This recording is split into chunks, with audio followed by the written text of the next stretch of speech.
ఇప్పటి వరకు అమరావతి రైతుల మీద పెట్టిన ఒక్క కేసు తీసేయలేదు. నిన్న నేను వరలక్ష్మి అని ఒక మహిళతో మాట్లాడుతుంటే ఇప్పుడే కోర్టుకి వెళ్ళి వచ్చాను బాలకోటయ్య గారు అని మాట్లాడుతుంది. ఇప్పుడు వాళ్ళు ఆటోల మీద బైకుల మీద కోర్టులకు వెళ్తూనే ఉన్నారు.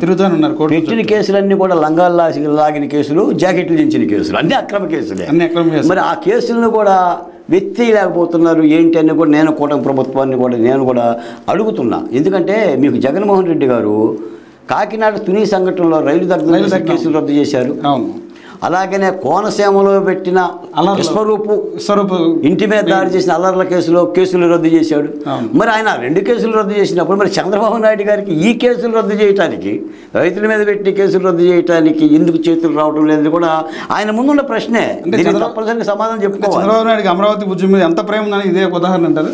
అందుకని అమరావతి మీద ప్రేమ ఉన్నమాట యథార్థం అండి. అమరావతిని చంద్రబాబు నాయుడు గారు ప్రేమించకపోతే ఇంకెవరు ప్రేమిస్తారు? ఆయన మానస పుత్రిక. ఆయన యొక్క పిలుపుతోనే దాదాపు 34,348 ఎకరాలు ఇచ్చారు. చంద్రబాబు నాయుడు గారు కూడా అమరావతి ఉద్యమానికి జోలెబట్టాడు, ఉద్యమానికి మద్దతుగా పలికాడు, నిలబడ్డాడు. కాకపోతే మీ బాధ నా బాధ ఏంటంటే అమరావతి ఉద్యమంలో కూడా కష్టపడ్డ వాళ్ళని గుర్తిస్తే చంద్రబాబు నాయుడు గారు మంచిది అని. అంటే మీకు జూనియర్ అయిన మీ తర్వాత వచ్చినటువంటి కొలుకుపూడి ఈ రోజున ఎమ్మెల్యే అయ్యాడు. అంటే దానికి ముందు మీరు ఉద్యమం చేపట్టి ఎన్నో ఉద్యమాలు లాఠీ దెబ్బలు తిన్నారు, ఎన్నో తినక చేసిన ఉద్యమకారుడు మీరు. బాలకోటయ్య గుర్తింపు ఇక్కడ బాలకోటయ్యకి కాదు కమల గారు. అసంతృప్తి లేదా?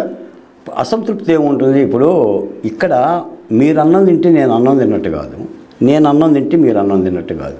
ఒక కొలుగుపూడి సీనికి ఇచ్చామనంటే అమరావతి రైతులందరికీ ఇచ్చినట్టు కాదు. ఎవడి కడుపు తిప్పల వాడిది, ఎవడి ఆహారం వాడిది. కుంతిదేవి పాండవులకు అన్నం పెట్టేటప్పుడు 5ఊరికి అన్నం పెట్టేది అంతే తప్ప భీముడిని పండబెట్టేసేసి 4గురికి అన్నం పెట్టేది కాదు. ఇంకో మాట కూడా చెప్తాను ఏంటంటే అసలు కుంతీదేవి సగభాగం భీముడికి పెట్టి సగభాగం 4గురి పాండవులకు పెట్టింది.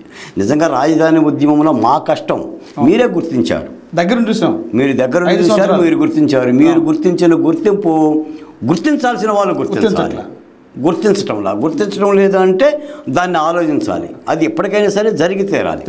ఎందుకంటే చంద్రబాబు నాయుడు గారు ఎన్నోసార్లు చెప్పారండి, అమరావతి వచ్చారు, అమరావతిని చూశారు. నేను తిరుపతి సభలో మాట్లాడిన వాడిని, విధ్వంసం సభలో చంద్రబాబు నాయుడు గారు, పవన్ కళ్యాణ్ గారు ఉన్న వేదికల మీద మాట్లాడిన వ్యక్తులమే.